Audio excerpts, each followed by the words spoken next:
ketika orang lain masih memikirkan berapa kali mereka akan kelaparan dalam 3 hari. Generasi pertama peserta Alone sudah bebas makan protein.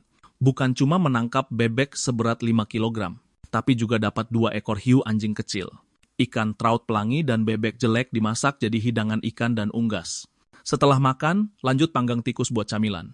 Hidupnya santai banget, habis makan gak pusing mikirin makan selanjutnya. Hari ke-10 pun tiba. Merasa sangat lapar, belum pernah ia selapar ini. Tiba di saat genting kehabisan makanan. Tikus yang menyusup semalam menarik perhatiannya. Sudah berhari-hari di alam liar. Baru kali ini dia lihat protein murni semacam ini. Dibandingkan memancing, dia lebih jago bikin perangkap dan berburu. Dia mencari beberapa tongkat kayu untuk membuat alat perangkap, menggunakan senar pancing sebagai pemicu. Dia mencari potongan kayu persegi panjang untuk dijadikan penahan. Mengukir lekukan di atasnya agar lebih gampang diikat. Dengan cepat, alat penangkap tikus yang ampuh pun selesai dibuat. Lalu dia keluar mencari beberapa batu. Memanfaatkan prinsip tuas untuk mencapai keseimbangan yang pas. Umpannya pakai daging siput laut dan jeroan ikan. Dengan alat yang sama, dia membuat beberapa buah sekaligus. Setelah selesai, kedua tangannya sudah penuh luka. Di sisi lain, Lukas menemukan sesuatu yang baru. Saat menyisir pantai, dia menemukan pelampung busa. Sebagai pakar bertahan hidup, dia tahu metode memancing rawai. Metode ini sudah digunakan sejak tahun 1826. Dia pergi ke tepi pantai dan memotong busa itu menjadi 6 bagian. Merangkainya dengan seutas tali. Di bawah setiap busa diikatkan kail dan umpan, sama seperti 6 pemancing yang beraksi bersamaan. Setelah selesai, dia melemparnya ke laut dan membiarkannya terbawa arus. Hari ke-10 pun tiba. Saking laparnya perut sampai keroncongan, Sam tidak sabar untuk mengecek perangkapnya. Dia mendatangi perangkap pertama, tapi tidak ada yang berubah. Di perangkap kedua, astaga, perangkapnya terpicu. Tapi pas batunya diangkat, tidak ada sehelai bulu pun di dalamnya. Saat ini tidak ada cara lain untuk mendapatkan makanan. Terpaksa dia harus mengaturnya ulang. Sudah sedih karena tidak dapat apa-apa, terus-terusan gagal lagi. Sialnya, hujan gerimis malah turun tidak tepat waktu, membuat perasaan Sam semakin tak karuan. Kamera beralih ke Alan, seiring dengan suhu yang menurun. Untuk mendapatkan makanan, dia cuma bisa mengandalkan hasil laut, mengecek jaring insang yang permukaannya sudah usang dan rusak. Selain ikan busuk dan udang hancur, tidak ada protein yang bisa dimakan untuk menambah sumber kalori. Dia mengeluarkan botol plastik yang dipungutnya untuk membuat perangkap ikan. Pertama-tama, dia memotong mulut botol. Lalu memasukkannya terbalik untuk dijadikan corong. Sekalinya ikan masuk, bakal susah buat keluar. Setelah selesai dibuat, dia membawanya ke tepi pantai, menjepitkan alat itu di celah batu agar diam di tempat. Dia memasang 3 perangkap sekaligus di sekitarnya. Berharap ikan-ikan itu masuk sendiri ke dalam. Beberapa hari tidak terlihat, Mitch tampak jauh lebih kuyu. Seperti biasa, dia datang untuk mengecek jaring insang. Saat kamera mendekat, terlihat beberapa helai rumput laut tersangkut di atasnya. Setibanya di sana, astaga, dia malah dapat tangkapan laut. Lagi mikir mau dimasak kecap atau dikukus. Tiba-tiba tercium bau busuk yang menyengat. Meski kelaparan, Mitch tidak berani nekat memakannya. Balabilan, sepertinya dia harus mencari cara lain untuk mendapatkan makanan. Kamera beralih ke Lukas. Setiap ada waktu, dia membawa rakitnya ke air untuk memancing. Dengan bantuan peralatan ini, dia punya lebih banyak peluang untuk mendapatkan makanan dibanding peserta lain. Mendayung selama 10 menit untuk menemukan tali rawai yang dia lempar. Setelah dicek, ternyata kosong melompong. Kini dia menghadapi saat-saat kritis antara hidup dan mati. Bolak-balik hanya membuang ratusan kalori dengan sia-sia. Rasa frustrasi yang mendalam ditambah kelaparan, membuat fisik dan mental Lukas sangat terpukul. Hari ke-10 pun tiba. Air pasang baru saja surut. Alan buru-buru datang untuk mengecek perangkap botol plastiknya. Awalnya dia juga tidak menaruh harapan besar, begitu tiba dan mengangkatnya. Luar biasa, dia dengan mudah dapat belasan ikan kecil. Ketiga, perangkapnya terisi penuh. Ditambah dengan saus pedas lauganma dan ditumis cepat, jadilah pesta hidangan laut yang mantap. Seperti yang kita tahu, rencana sehari dimulai sejak pagi, tidak mau pulang dengan penyesalan. Lukas kembali mengayuh rakitnya. Meski berulang kali gagal, dia tetap penuh harapan. Mendayung hampir 100 meter menuju titik pengambilan. Hanya dengan melihat sekilas, dia sadar ada yang aneh. Terasanya semakin berat. Ternyata keberuntungan berpihak padanya, dia menangkap seekor ikan greenling. Kailnya pas banget nyangkut di insang ikan. Dengan membawa hasil tangkapannya, dia kembali ke darat dengan sangat gembira. Langsung panaskan minyak di wajan dan tumis dengan api besar. Saat dicicipi, rasanya segar, lembut, dan bumbunya pas. Setelah bersusah payah akhirnya berhasil, momen ini tidak akan terlupakan seumur hidup Lukas. Kamera beralih ke Mitch. Dia terlihat sedang kesusahan. Terus maju ke muara sungai. Astaga, selain batu dan tiang kayu, jaring insangnya hilang entah kemana. Apa yang harus aku lakukan sekarang? Padahal itu adalah sumber makanan utamanya. Sekali hanyut, itu sama saja mengambil separuh nyawanya. Dengan secercah harapan, Mitch melakukan pencarian di sepanjang pantai. Namun setelah setengah hari, ia tidak menemukan apapun. Pukulan yang tiba-tiba ini membuatnya tampak kehilangan semangat. Apakah dia akan tinggal atau pergi, masih belum diketahui. Seiring dengan perangkap ikan yang mulai membuahkan hasil, Alan kembali mengincar hiu liar. Dia berpikir jika membuat keranjang ikan yang besar, sekali tangkap saja bisa langsung menyimpan protein untuk seminggu. Daripada hanya membayangkan, lebih baik bertindak dan mengumpulkan ranting di sekitarnya. Membengkokkan dan mengikatnya menjadi bentuk lingkaran dengan tali pancing. Memasang ranting satu persatu di sepanjang tepi hingga membentuk corong. Untuk celahnya, ia berencana menganyam rotan bolak-balik. Begitulah setiap hari, selain makan, minum, dan buang air. Alan mencurahkan waktunya untuk menganyam setiap ada kesempatan. Setelah 5 hari dibangun dengan penuh kesabaran, perangkap ikan raksasa itu akhirnya selesai juga. Melihat bentuknya, hiu liar setempat akan kena musibah. Memanggul alat itu dan membawanya ke tepi pantai. Memilih sudut dan memasangnya dengan kuat. Berharap air pasang akan membawakannya hasil tangkapan ikan yang tak ada habisnya. Waktu berlalu hingga hari ke-31. Alan rutin memeriksa perangkapnya setiap hari. Sayangnya tak sesuai harapan, isinya kosong melompong. Mungkin umpannya belum cukup membusuk. Biarkan saja beberapa hari dan lihat bagaimana situasinya nanti. Seiring dengan suhu yang turun drastis, embun beku mulai menutupi sekitar kemasam.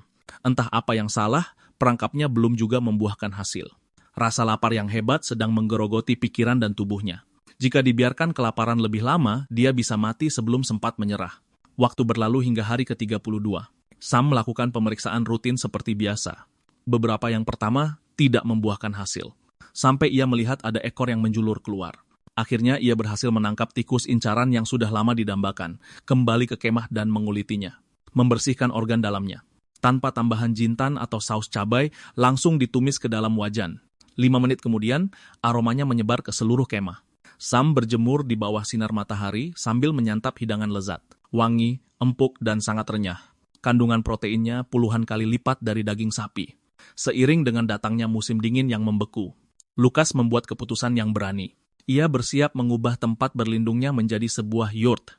Segera bertindak tanpa pikir panjang. Gubuk yang dibangun susah payah dibongkar hingga berantakan dalam sekejap. Mengingat ia sering melaut, lebih baik mendirikannya langsung di tepi pantai. Ia mencari lokasi yang strategis di sekitarnya. Mengemas kayu bakar untuk dipindahkan. Secara keseluruhan, ide itu tidak ada salahnya, tapi energi yang terkuras sangat sulit untuk ia tanggung saat ini. Membutuhkan waktu setengah hari untuk memindahkan semuanya. Melihat cabang pohon di atas kepalanya. Demi keamanan, Lukas memanjat pohon untuk menggergajinya. Kalau sampai jatuh suatu hari nanti, habislah sudah. Seiring berjalannya waktu, dia merasa sangat kelelahan secara fisik dan mental. Mungkin disebabkan oleh kekurangan gula dan karbohidrat. Saat cadangan itu habis, tubuh mulai memecah protein untuk menghasilkan energi. Saat itu terjadi, bahkan untuk berjalan saja akan menguras seluruh tenaganya. Di sisi lain, salju tipis mulai turun di kemasam. Semenjak mencicipi lezatnya daging tikus, ia tak bisa lagi menahan rasa laparnya. Dia datang memeriksa dengan penuh harap. Yang pertama, seperti biasa, tidak tersentuh sama sekali. Lanjut ke perangkap kedua, jelas sudah terpicu. Saat dibuka, ternyata zonk dan hanya membuatnya senang sesaat. Tanpa menaruh banyak harapan, dia memeriksa lokasi ketiga. Ya Tuhan, ternyata ada tikus yang terbaring di sana. Hal itu membuat Sam sangat senang sampai terkekeh-kekeh. Dia kembali ke kemah, menusuknya dengan kayu, lalu memanggangnya. Setelah matang, dagingnya terasa sangat renyah. Penuh dengan rasa daging ayam, tidak alot maupun berminyak. Waktu berlalu hingga hari ke-33. Suhu turun drastis, tingkat kesulitan bertahan hidup kembali meningkat. Rasa dingin yang menusuk tulang terasa sangat menyiksa. Hanya sebentar saja Alan keluar untuk mengambil air. Sarung tangannya sudah membeku keras. Dalam situasi ini, ia hanya ingin bersembunyi di gubuk untuk menjaga kehangatan tubuh. Diiringi suara tetesan air yang terdengar di telinganya. Kamera mendekat, memperlihatkan untayan es yang menggantung di atap. Perpaduan hawa dingin dan panas di dalam tempat itu sungguh menyiksa. Kamera beralih ke sisi Lukas. Menghabiskan malam di ruang terbuka nyaris saja merenggut nyawanya. Hari ini, bagaimanapun caranya, pembangunan yurt itu harus selesai. mengikat terpal kedap air ke rangka kayu di sekelilingnya. Di bagian dalam, ia menumpuk batu untuk membuat perapian. Selain tahan api, perapian ini juga bisa memantulkan panas. Kemudian, menyilangkan belasan tongkat pada tiang kayu sebagai atap. Terakhir, ia membungkusnya rapat-rapat dengan 2 lembar terpal tanpa celah, menyisakan sebuah lubang di tengah agar asap bisa keluar. Seiring kepulan asap yang membubung ke atas, alam liar yang sepi itu kini terasa hangat seperti di rumah. Sampai musim dingin yang sesungguhnya tiba, Mitch baru menyadari kelemahan dari kemahnya. Seluruh area tertutup oleh bayangan raksasa. Melihat pemandangan hangat di seberang sana, sangat iri rasanya di dalam hati. Tapi sekarang sudah terlambat untuk pindah. Jika tidak beruntung dan sampai basah, dia hanya bisa mengemasi barang dan menyerah. Waktu memasuki hari ke-34. Edang salju menutupi seluruh pulau Vancouver. Semua protein menjadi sangat berharga. Seperti biasa, Alan memeriksa jaring insangnya saat air surut. Wah, dia menangkap seekor ikan trout. Setelah dibersihkan, terlihat daging ikannya yang berwarna merah muda. Saat bersiap kembali, dia melihat ada seekor anak itik buruk rupa tersangkut di jaring. Jika digabungkan, ini menjadi pesta hidangan ikan dan unggas yang otentik. Saat sedang mengolah bahan makanan, salju lebat mulai turun. Dengan dukungan hidangan laut yang besar ini, standar hidupnya menjadi selangkah lebih dekat, seperti sedang liburan. Sejak jaring insangnya hanyut, Mitch memikirkan asupan energinya sepanjang hari. Saat masih punya banyak tenaga, dia membuat tali pancing rawai untuk mendapatkan pasokan makanan terus-menerus dengan membakar sangat sedikit kalori. Tiba di pantai setelah air surut, menancapkan 2 patok kayu di dalam air, mengikatkan tali pancing di antara keduanya, lalu menggantung 4 tali pancing seperti sedang menjemur pakaian. Untuk umpannya, dia menggunakan daging kerang yang segar. Jika cara ini berhasil, kebebasan mendapat protein bukan lagi sekadar mimpi. Di sisi lain, hujan deras mengguyur kamp Lucas. Khawatir alat pelampungnya tersapu air laut, dia segera datang untuk memeriksanya. Seperti dugaannya, alat itu hanyut ke tengah laut. Saat sedang mempertimbangkan untuk mengambilnya atau tidak, seekor burung tampaknya sedang mencuri daging ikan. Detik berikutnya, Lucas langsung menghabisinya. Menjadi hidangan yang didapat dengan mudah. Tanpa banyak bicara, dia langsung mengolahnya di tempat. Olte protein yang awalnya seberat belasan pon, setelah membuang leher dan sayapnya, hanya tersisa beberapa ons daging dada. Dengan cara membuang-buang seperti ini, dia sangat beruntung belum mati kelaparan. Kembali ke camp dan memanggangnya di atas arang selama 10 menit. Mulai menyantapnya dengan lahap. Dagingnya tanpa lemak tapi tidak keras dan sangat lezat. Dipadukan dengan daging ikan, kelezatannya langsung mengalahkan daging sapi. Saat sedang sibuk mengumpulkan kayu bakar, Sam tiba-tiba merindukan istrinya yang jauh di sana. Memikirkan istrinya yang sedang hamil dan tinggal sendirian di rumah, sementara dia kelaparan dan kedinginan di tempat terkutuk ini. Sebagai seorang suami dan calon ayah, dia merasa tidak memenuhi tanggung jawabnya. Perasaan ini membuat hati Sam selalu terasa sakit. Waktu memasuki hari ke-35. Dengan penuh harap, Mitch datang untuk memeriksa perangkapnya. Tak disangka perbedaan antara pasang surut dan pasang naik sangat besar. Meskipun air surut, pantai masih dipenuhi air laut. Seluruh tali pancing terendam air dan tidak bisa diambil. Kecuali sangat terpaksa, dia tidak bisa masuk ke air begitu saja. Menahan lapar dan kedinginan dari hari ke hari membuat mental Alan terasa sangat lelah. Gelombang kerinduan pada rumah datang menghampirinya. Jika tahu hanya membuang-buang waktu seperti ini, lebih baik diam di rumah menemani istri dan anak. Seiring cuaca cerah dan hujan berhenti, Lucas merasa dirinya kembali bersemangat. Melaut untuk memeriksa tangkapan ikan, tapi masih menjadi hari tanpa hasil. Hujan badai kemarin menyadarkannya akan pentingnya atap anti air untuk tempat berlindungnya. Dia mengumpulkan tanaman pakis untuk dijadikan peneduh. Di tengah kesibukannya, dia tiba-tiba mendapat ide. Dia membuat gitar untuk mengisi kekosongan jiwanya dan menenangkan pikiran. Pertama, memilih sepotong kayu berkualitas baik, menggunakan parang untuk meratakan permukaannya, agar kualitas suaranya terdengar lebih tebal. Tentu saja kotak suaranya tidak boleh dibuat sembarangan. Setelah diukir secara saksama selama 49 menit, dia menguji kualitas suaranya dan tidak kalah dengan standar profesional. Dengan dukungan gitar alam liar ini, suasana hati Lucas menjadi jauh lebih bahagia. Di hari-hari saat tidak ada ikan, dia menyeberang laut ke pantai seberang untuk mencari makanan laut. Hidupnya berlalu tanpa kekurangan makanan dan minuman. Waktu memasuki hari ke-37. Meskipun setiap hari makan daging dan minum kaldu dengan lahap, Alan tetap tidak bisa menahan berat badannya yang terus menurun. Bahkan untuk berdiri saja, dia merasa pusing. Mengumpulkan sedikit kulit pohon hemlock untuk meringankan masalah malnutrisi dengan mengonsumsi karbohidrat 1 bulan yang terasa singkat. sangat memengaruhi fisik dan mental Lukas. Argia dalam matabi imalaman tajubi, untunglah gitar ini bisa sedikit menghibur jiwanya yang kesepian. Tapi itu hanya solusi sementara, bukan menyembuhkan akar masalahnya. Saat emosinya memuncak, dia hanya bisa meluapkannya dengan air mata. Waktu memasuki hari ke-38, perangkapnya tidak berhasil selama beberapa hari, karena tidak tahan lagi dengan rasa lapar. Sam membawa busur dan panah untuk mulai berburu. Tapi sejak ketiba di sini, dia belum pernah melihat ayam hutan, landak, atau sumber protein kecil hingga menengah lainnya. Saat tidak tahu harus berbuat apa, tiba-tiba dia menembakkan anak panah ke udara. Detik berikutnya, terlihat seekor tupai lari dengan cepat dari pandangan kamera. Udah pasti meleset lagi. Seperti pepatah mengatakan, Tuhan selalu memberikan jalan. Dalam perjalanan pulang, perangkapnya menangkap seekor tikus kecil. Ini seharusnya menjadi momen perayaan. Namun Sam tidak bersemangat sama sekali. Rasa seperti waktu berjalan sangat lambat ini entah kapan akan berakhir. Waktu memasuki hari ke-39. Angin kencang bertiup di sekitar Kam Alan. Saat fajar, perutnya terus berbunyi karena lapar. Dengan susah payah, ia bangun dan keluar mencari makanan dari alam. Berjalan sejauh 2 menit hingga ke dekat pantai.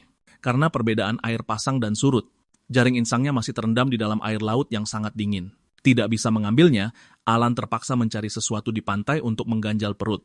Ia memanen saikat besar rumput laut, dibilas dengan air laut dan langsung dimakan dengan renyah. Teksturnya kenyal dan mulutnya dipenuhi aroma makanan laut. Setelah habis, ia memakan sedikit fukus. Setelah beberapa suap, kandungan nutrisinya puluhan kali lipat dari daging sapi, sejak selesai membuat gitarnya. Kondisi mental Lukas semakin memburuk. Matahari sudah tinggi tapi ia masih berbaring dan tidak ingin bangun. Setelah merenung dengan sungguh-sungguh selama beberapa hari ini, akhirnya ia memberanikan diri untuk mengundurkan diri. Tak lama kemudian, sebuah perahu datang dari arah laut. Dari tekad untuk menang di awal hingga secara bertahap hancur. Tujuannya hanya satu, pulang dengan selamat sebelum menjadi gila. Harus diakui, seberapa banyak pun keterampilan bertahan hidup yang dimiliki. Tanpa tekad yang kuat, akhirnya tidak bisa melangkah jauh. Seperti kata pepatah, roda kehidupan terus berputar. Mitch akhirnya menemukan keberuntungannya. Saat menyusuri pantai, ia menemukan seekor berang-berang laut yang sudah mati. Penduduk setempat menganggap bulunya sebagai harta karun, tetapi di mata penyintas, itu hanyalah hidangan yang mewah. Tanpa basa-basi, ia membawanya kembali ke kamp dengan cekatan menggunakan pisaunya untuk mengulitinya. Dalam sekejap, ia mendapatkan selembar kulit berang-berang utuh. Waktu memasuki hari ke-42. L'eau baru saja surut. Alan segera pergi memeriksa jaring insangnya.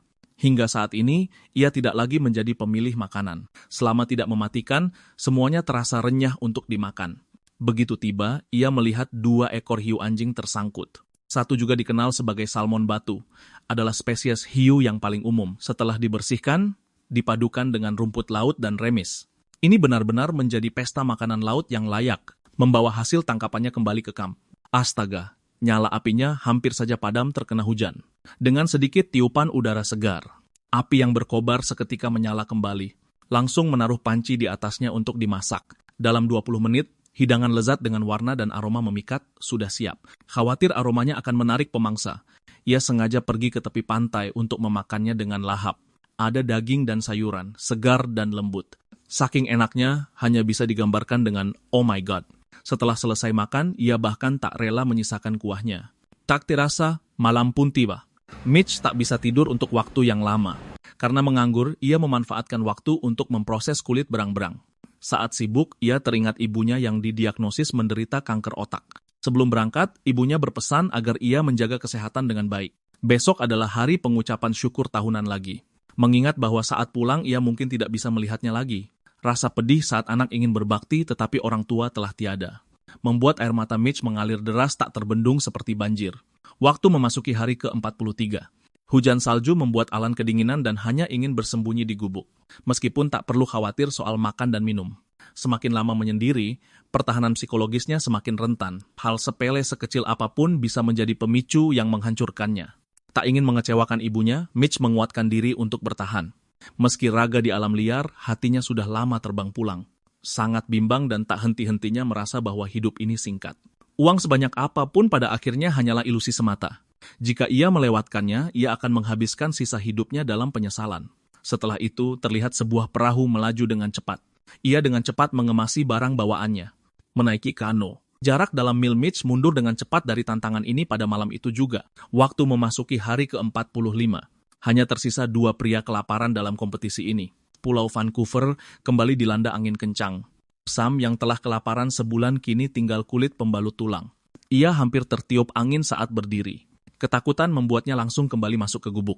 Mendengarkan terpal yang berderak-derak. Memberinya perasaan bahwa gubuknya bisa runtuh kapan saja. Dalam keadaan lapar dan kedinginan, ia kembali teringat kehangatan rumah.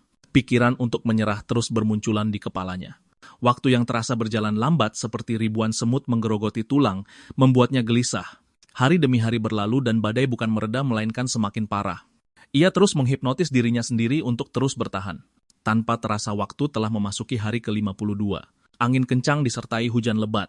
Alan bersembunyi di dalam gubuk dengan tangan dan kaki yang sangat dingin. Mengingat kembali segala hal yang terjadi selama masa ini. Lingkungan bertahan hidup yang lembab dan keras. Awalnya, ia mengira tak akan bisa bertahan bahkan untuk 3 hari. Mulai dari merasa tidak berdaya di hari pertama, hingga mencoba menyalakan api untuk meminum air tawar yang bersih. Sampai akhirnya bisa bersenang-senang dalam penderitaan F. Setiap hari berpacu dengan waktu untuk mencari makanan dan kehangatan.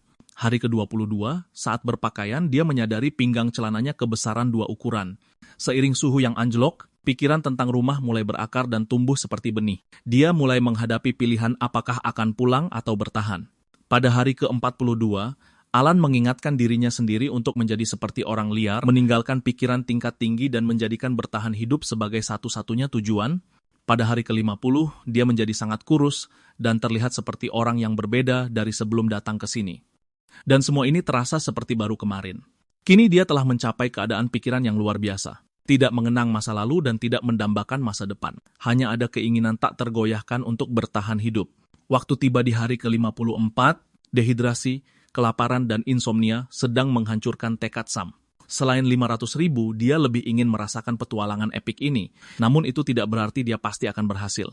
Mengingat momen pembukaan yang memacu adrenalin, berburu bebek dan mencari makanan laut setiap hari, bagi dia, semuanya terasa sangat baru dan menarik. Seiring berjalannya waktu, senyum di wajahnya perlahan menghilang.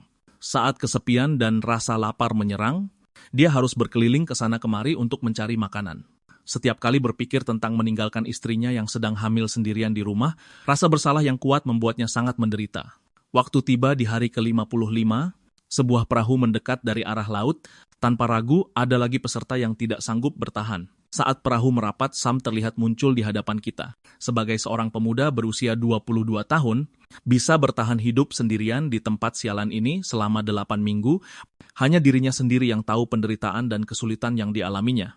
Dibandingkan dengan uang yang tidak ada habisnya, dia sudah tidak sabar untuk mengambil tanggung jawab sebagai suami dan ayah. Waktu tiba di hari ke-56, hanya tersisa 1 orang di lokasi. Alan melakukan pemeriksaan rutin di sekitarnya seperti biasa. Siput telanjang yang didambakannya bermunculan dalam jumlah besar bak jamur di musim hujan. Dia menangkap beberapa ekor dan kembali ke perkemahan untuk memasaknya dengan api besar. Sementara itu, kru acara memberitahu Alan bahwa pemeriksaan medis rutin akan dilakukan. Mereka berangkat secara berombongan menggunakan helikopter. Setibanya di lokasi, mereka langsung mulai melakukan pemeriksaan. Setelah itu, mereka bertanya berapa lama lagi Alan bisa bertahan. Bagi Alan, ini adalah pertarungan dengan dirinya sendiri. Dia akan mengerahkan sisa-sisa tekad terakhirnya tanpa sisa. Begitu dia selesai bicara, kata juara pun diumumkan. Wajahnya penuh keterkejutan. Dia tidak menyangka acaranya sudah selesai sebelum dia memberikan segalanya. Saat itulah sesosok bayangan berjalan menghampirinya. Melihat hal itu, dia bergegas maju dan memeluknya erat-erat. Kehangatan yang telah lama hilang ini telah dia pikirkan entah berapa kali siang dan malam. Kemudian, dia mengajak istrinya berkeliling perkemahan. Hal lain yang membuatnya bahagia adalah surat berisi cek senilai 500.000 ini. Alan sudah memikirkan dengan matang bagaimana uang itu akan digunakan. Pertama, dia akan membiarkan ayahnya yang sudah tua untuk pensiun. Kedua, menyembuhkan masalah penglihatan putranya. Sisa uangnya akan digunakan untuk melunasi cicilan rumah. Bagi orang biasa, kebahagiaan bukan berarti memiliki kekayaan yang melimpah, asalkan orang tua dapat dirawat dan penyakit dapat disembuhkan. Setelah seharian lelah bekerja, bisa pulang ke rumah yang nyaman dan hangat sudah cukup. Dengan cepat dia merapikan barang bawaannya. Alan kembali ke masyarakat sipil dengan sikap sebagai seorang pemenang. Tantangan ini pun telah berhasil diselesaikan.